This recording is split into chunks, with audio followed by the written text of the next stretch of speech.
So what gets you centered? Like when you are having those really tough days when you're like, what am I doing? I'm nothing.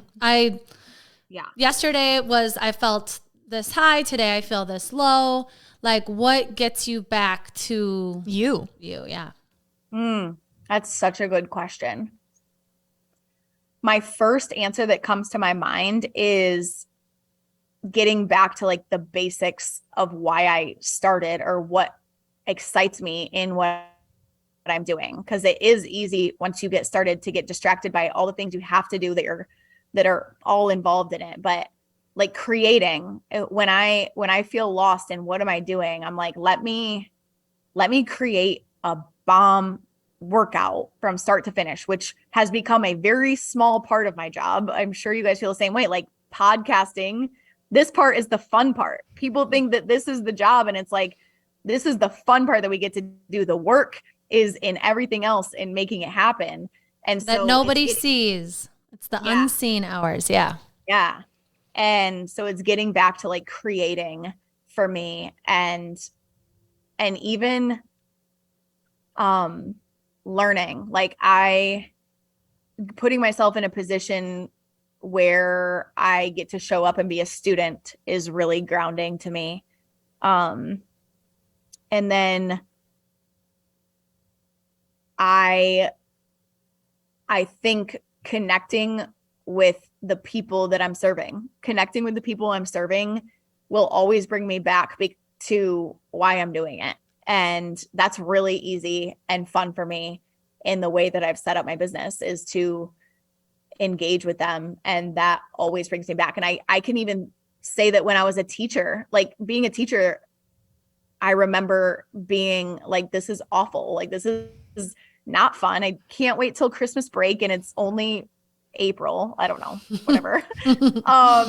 And I remember being like, okay, get really present with the people with the kids in your class and stop worrying about everything else that's happening. Get really present with them and connect with them, and the rest will come. And it's like, that always brings me back, is like, how can I connect with them? You know? Mm-hmm. Yeah. I think when you focus on things outside of yourself, it helps with kind of the anxiety and all of the noise, but it's also a dance between the two, because you want to connect with others, but you also have to be in the right mind space and headspace to do so. Do you have daily practices like meditating, journaling that really help you reconnect to your authentic self and to kind of listen to what your truth is trying to tell you? Yes, I definitely do. I think my workouts, like that's my workouts bring me home to myself. Like Turn Up does that for me. I definitely try to meditate at like the middle of my day is what I've been doing. I need to do a better job at that. But I think I really just have developed the habit of living that way.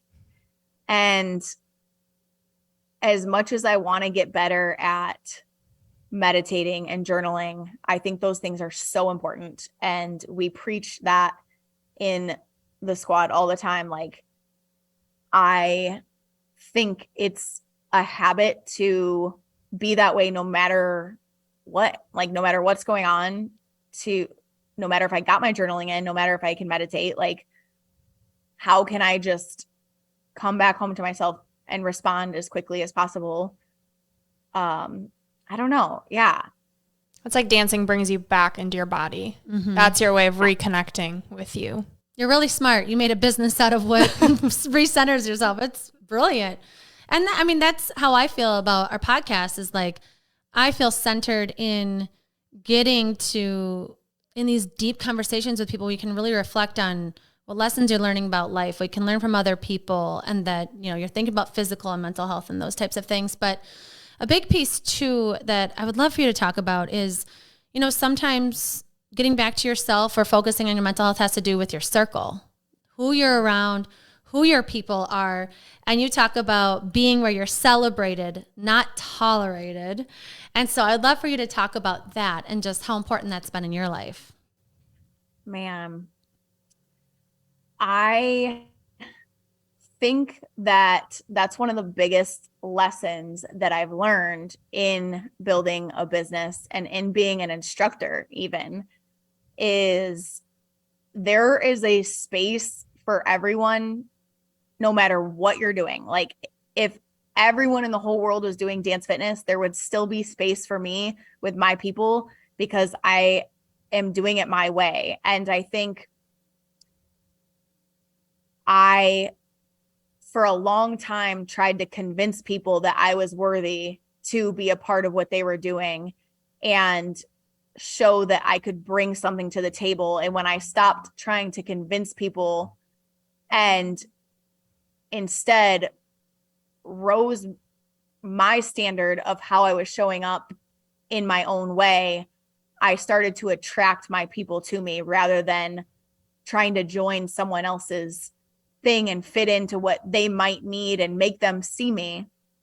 Whereas I think when you're being the best version of yourself, you can't help but be magnetic and be seen in the way that you're actually supposed to be seen and be celebrated. And I think being an instructor will teach you that really quick because I mean, it is metaphorical. Like I make a playlist. For example, I have my first class in Chicago, not tomorrow, but the next day. I'm nervous as heck. Like I've been doing this for 12 years and still I am starting all over again to a brand new audience that doesn't know me. They don't care where I've been. They don't care about Turn Up Dance Fitness. They want what they want. And they are giving me their time. So like, there's a part of me that's like, okay, what is everyone else doing in the gym that they're going to? That's like, okay, maybe I should add a little more of this and a little more of this so that it appeals to what they want and what they are used to. And I have to coach myself to be like, don't water yourself down, because although you may make them uncomfortable at first, they don't know that they want that discomfort. They don't know that they want that challenge. They don't know that they might want something different. And then that there might be people who don't want that, but then there's going to be that group of people that's like, this is exactly what I've been searching for. I've been doing this over here because it's all that's offered, but this is my heart. And it's like, if I were to reshape myself to be like everybody else, I would miss out on the opportunity to provide what I can bring to the table. And it's tough. Like it's really tough because it's scary, because what if they don't like it? What if they're like, this is not, that is what it's like. It's not what they're used to. People don't like change. People don't like different. People want to do what they've always done. And somehow you have to find a way to be so yourself and at the same time sell them on needing this change and giving them the empowerment to embrace something different. It's a whole thing. But oh man. Yeah, when you do that, everything that we've talked about, confidence, persistence, all of that comes, and integrity, because you're staying true to yourself. Like I would start to dread my classes on Wednesdays if I had to make my playlist like somebody else every time. Like what's the even point anymore? Mm-hmm. You know? And again, I'm speaking about a playlist in class, but to me, that's, if you can think big picture in life, it's the same thing. Like mm-hmm. You're doing what you think you're supposed to do because everyone around you will like it, because everyone around you will approve. You're going to drain yourself. You're going to lose your motivation. You're going to feel lost in the end. And why did you even start this? Because you're doing what you think everyone else wants from you. And I do think that in business, there's a balance of giving your people what they want. Like, I think that is important, but you got to insert yourself and your passion into that and not water yourself down. Wow. That is so powerful to think about, because you're the CEO, right? And you have to, I think it's important for people of power or that have a big presence to admit that, like, I still struggle with it. I still second guess myself. I still have tough days.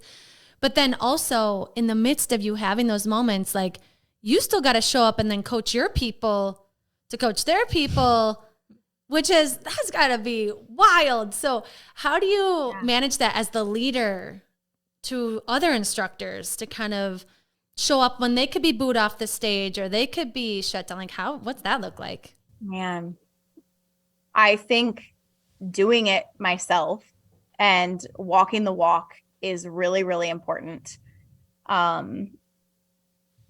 I think every little thing that we do and don't do in the turn up squad, I don't think people realize this, but it's on purpose to develop that muscle, to have them flex that muscle. So even if it's like, go learn this TikTok and post it. And I'm not telling you to go learn this TikTok and post it because I want you to grow your audience. I'm telling you that you're flexing the muscle of worrying about what people think and posting it anyways, of working on your dance skills and getting that repetition in to make yourself better. But you're flexing the muscle of metaphorically what it takes to, if you can do it here, like you can do it there. And my people know that I love them. And I think because they know that I love them, like I pour into them. I could cry. Like that's part of the hardest part of, like, dancing is the easy part. And even though it's hard work, like yeah, that part's hard, but pouring into people, you talk about sacrificing, like to give to people in the way that I want to give, like there's a lot of sacrifices I've had to make, and they know that and they appreciate that. And I think when I then come down on them, like, hey, this isn't enough. Like, hey, there's more in you. Why are you, I don't want to hear you complain about this. Like, you're not allowed to use those words ever again in this group. Like, when I come down on them, like, they know it's with love. And I think a good coach, a good leader is someone who, like, they don't care how much you know until they know how much you care. So they know how much I care. And therefore, when I get serious, they're listening, you know, and vice versa, right back at me. Like, I let them call me out on my stuff too. Like, I think admitting that I'm not perfect either. And I'm in this, the goal is to get better. And when you're just constantly getting better, good things come. It's a challenge for instructors too. And it's such a funny thing because there are so many other ways that I could set them up for success. Like, I could give them, you know, here's what you have to do after your certification. This is the step. This is the step. This is the step. And I'm very mindful of what I give them and what I don't, because I think, again, earned, not given. Like, you need to go earn that to develop that confidence when you step on that stage, to know this is me and this is what I'm here to do. You got to earn it. I can't give it to you. And so it's like, almost like if you have kids, I'm sure you said you have 3 kids. God bless you. Sheesh. You have to let them figure it out on their own. You got to give them the foundation. Like, here's the foundation of how to recover when you fall, how to love yourself through it, how to work your butt off and change your strategy if necessary. But you got to go play the game. Like, I got to be here on the sidelines. I can't play it for you. You got to play. And it's like, being a middle school teacher got me really good at asking a question and hearing silence. And I'm okay. I'm okay with sitting in silence and I'll wait. But it's like, so often coaches and leaders are not comfortable with discomfort within themselves. Like, so I tell my instructors, like, you got to get comfortable with being uncomfortable yourself before you expect that out of your class. So how are you doing that? You know? Yeah.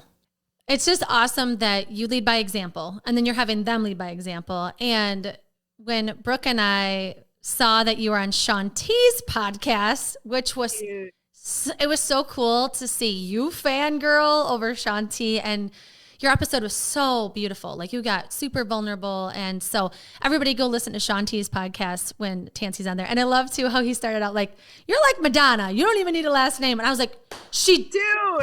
And Brooke and I were like, do we say Spencer? I was like, no, she doesn't. It's not even relevant. She's just Tanci. Oh my gosh. Gosh. I was dying in that. Oh, Like, that's how we dying. feel Like, right now. Tanci- Yeah. Yeah. So it's a big deal to be on Shanti's podcast, obviously. But what I loved was how vulnerable you got, right? You really did some reflecting and talked about your childhood. And I saw so many like reflections between your dad and his story and him being honest with who he was, and then having a supportive circle, a lot like you have with your sister and your parents. And so I just love for you to talk a bit about your dad and his courage and kind of how that's played into your life. Yeah. So my parents divorced when I was really young, like 5 or 6. And my dad came out as gay. And, what's crazy is I don't remember any of that. Like, I remember my parents fighting. That's what I remember. Like, I remember being really scared and uncomfortable with that. I don't remember it being a big deal that my dad was gay. Like, that was never made a big deal. Like, that's just my dad pursuing his truth. And they both loved each other. But they loved us more than they were mad at each other in that separation. And I think that goes back to something that is in me, is it's always the bigger picture. Like, my duty, I feel like, is to serve and love at the highest capacity. So all this little stuff like can't stop me, can't hold me back. But anyways, that's besides the point. I was really mad at my dad for a really long time. And I still think I'm working through that, because I was such a daddy's girl and he was my best friend. And I'm still working through that. But what I see now as I'm older is like watching him have the courage, which I can't even imagine how hard that was on both my parents. Like, divorce is tough, but for my mom to hear that he's gay and for him to have to tell my mom that, like, both of that is so hard. And just the integrity that they both had in the situation, and him having the courage to be himself, and watching him and being exposed to all of that. Like, my dad lived in Chicago, actually. And so we would come here every other weekend and hang out with like him and his partner and all their gay friends. And it was so fun. And like, I was just exposed to so much so early. And I told Shanti, like I said, like, I was a daddy's girl. Like, my dad was the coolest guy in the world. And so if he was gay, like, gay is the coolest thing in the world. And he exposed me that being yourself is the only way to be. Like, it's the only way. And my mom, that is the other part of me that taught me that, like, when you do things with love, when you have integrity with loving people with all you've got and being selfless in that love, like, that's the only way to live. So I learned so much by the way they responded to each other and loved each other through that and loved us through that. And it wasn't clean. Like, it was messy and whatever, but it was the bigger picture. Like, a lot of my strength is from watching them both figure out life from that. I'm sure you guys can relate to that too with your stories. Well, it sounds like you took the best of both of them into who you are and what you're creating. Like, it's beautiful because your dad showed you how to do it. No matter what, I could cry. Like, he's showing you, like, this is not going to be pretty, but I'm going to go after my truth. And then, the way that you pour into your business and your people, like, you just had a podcast where you just like secretly had an episode about how much you love your sister. Like, it was so sweet. And you pour into your people the way that your mom poured into your family. And so it's so amazing that I'm sure you have weaknesses too. But it sounds like you took their strengths and the beauty in that messy situation and you are using it in your life now, which is beautiful. Yeah. Yeah, definitely. I think they taught me that it's all in the way that you respond. Like life, you cannot control life. You have to stay true to yourself and have integrity. Like my mom instilled integrity. Like integrity is so drilled into me. Like I can't not, for example, like if I go to the grocery store, I have to put the grocery cart back.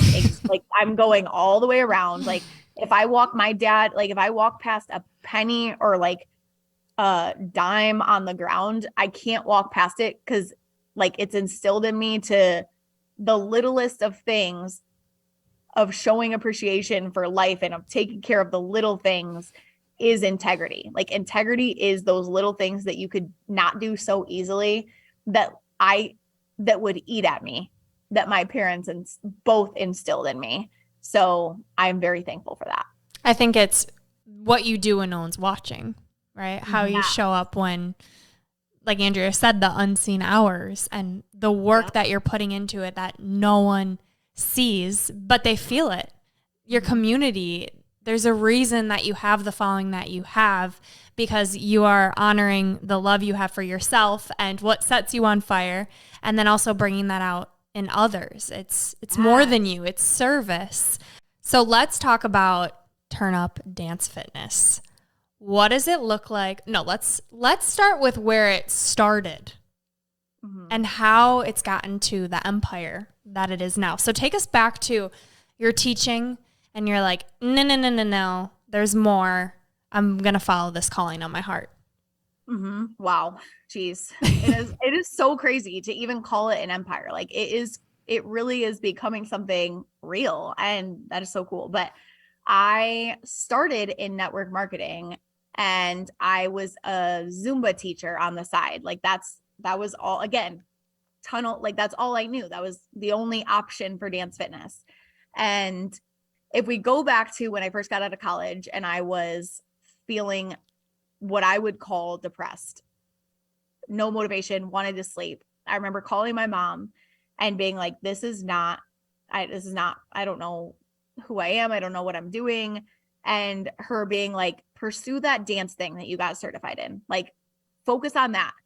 Her knowing dang well that wasn't going to make me money, that wasn't going to, that wasn't my main job. That's what she told me to do. And I remember like, I can imagine it like a movie of being in like alleyways of making choreo to like Oh My God by Usher, like oh my God, like in the freaking alleyways. Baby, let me love you down. Yeah.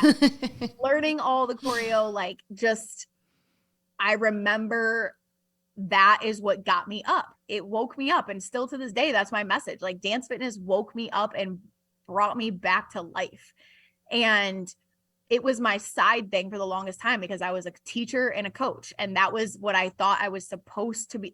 That's what I had to do. That was having integrity, was doing those things first, and dance fitness on the side.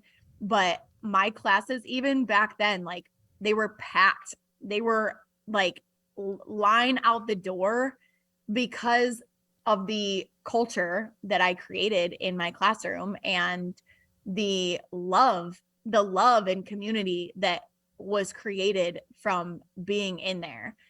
So when I started to pursue network marketing, when I would teach, I would coach, I would come home, I would learn about how to build a business online through network marketing. And I was obsessed. I was obsessed with the idea that I could potentially earn enough money to quit my job and do what I loved every day. And I think like money was not ever my motivation. My motivation was I want to wake up in the morning and love what I'm doing. I want to wake up in the morning and be obsessed with what I get to work on, not be counting down the minutes of every single period of the hour, first period, second period, third period. Like I did that when I was a student. let alone become a teacher and do the same damn thing.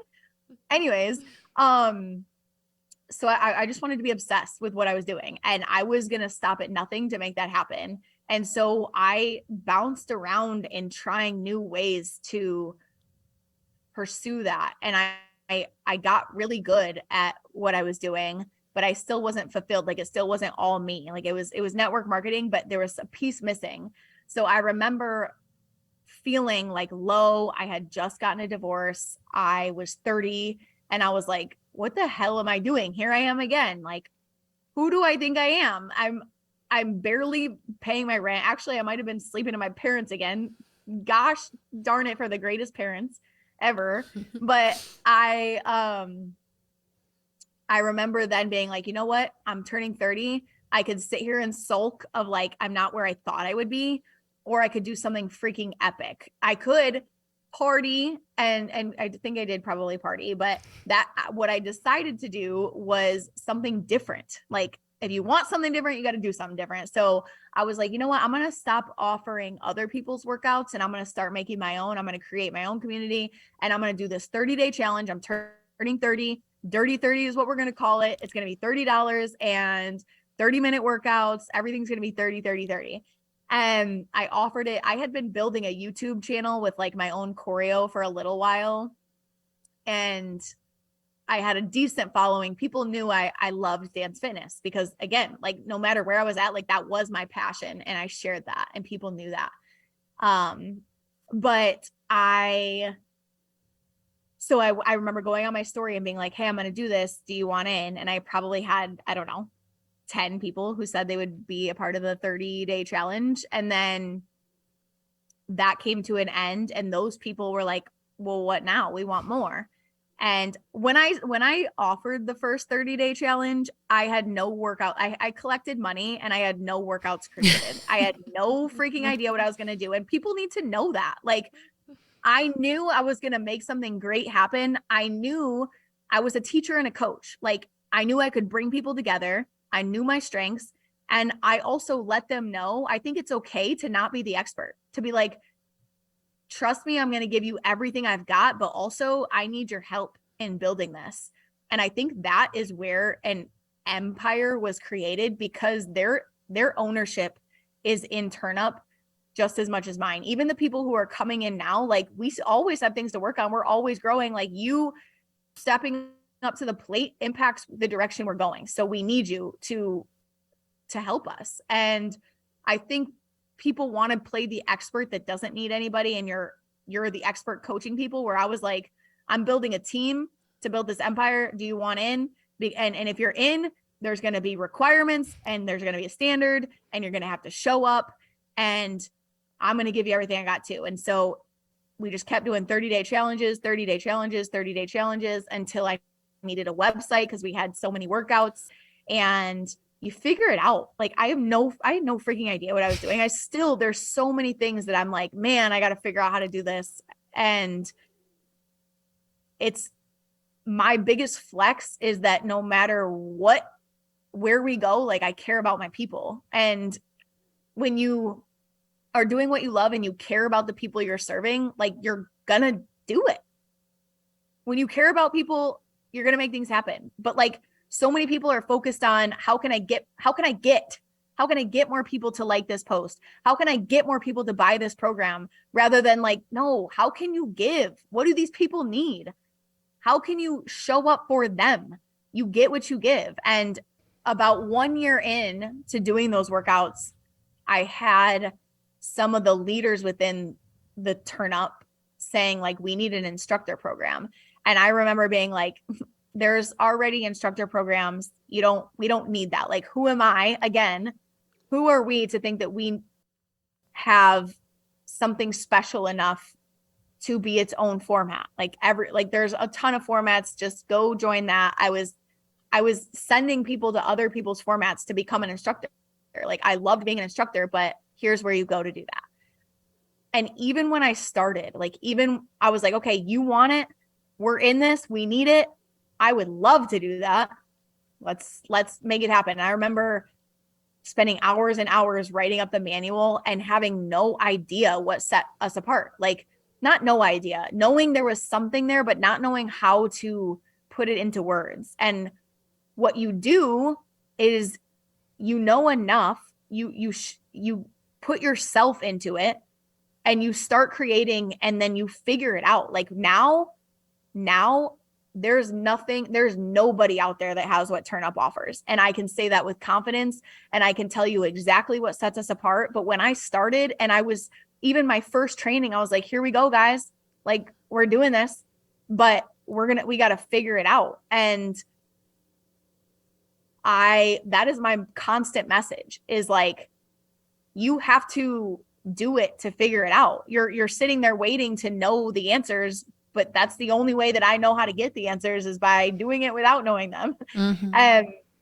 So we have grown so much, and the instructor there, I really feel like I had no idea what I was doing when I started. And now I feel like there's no instructor program that can touch us. Like, I truly feel that. And I've only said that on here, so don't tell that to too many people because I don't want to, I support everybody, and everyone is killing it in their own way, but no one can touch us. So Tanci, this airs in 61 countries, so I think you're kind of screwed. And it's okay to own that. It's okay to own that.